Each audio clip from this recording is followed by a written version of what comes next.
हसावस जेकर सुधीर भैया नाम बा। रोज के हसावस जेकर सुधीर भैया नाम बा। रोज के हसावस जेकर। म्यूजिक बाय प्रिंस पवन।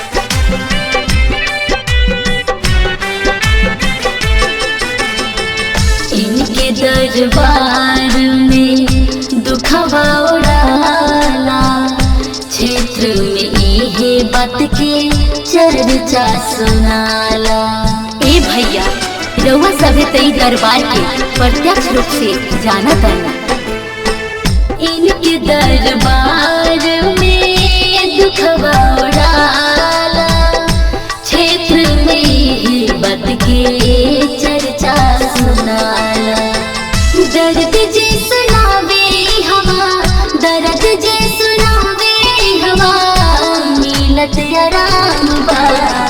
रोत के हसावस जेकर सुधीर भैया नाम बा।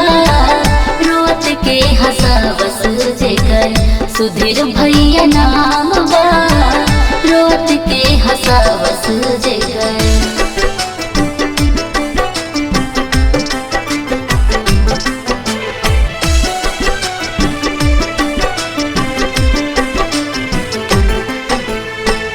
चाचा प्रभुनाथ सिंह के चले ले राह पर। एही से जनता बाई ठावले बानिगाह पर। एह जनता के इतना निर्दुलार देवे खातिर कोटि कोटि प्रणाम बा।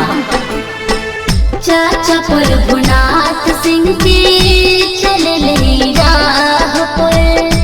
एही से जनता बाई ठावले बानिगाह पर।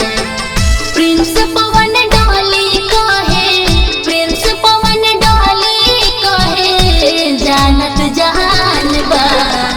रोत के हसावस जेकर सुधीर भैया नाम बा। रोत के हसावस जेकर सुधीर भैया नाम बा। रोत के हसावस जेकर। सुख दुख में साथ रहा, सुख दुख में साथ रहा, इनके नुकाम बा। रोत के हसावस जेकर सुधीर भैया नाम बा। रोत के हसावस जेकर सुधीर भैया नाम बा।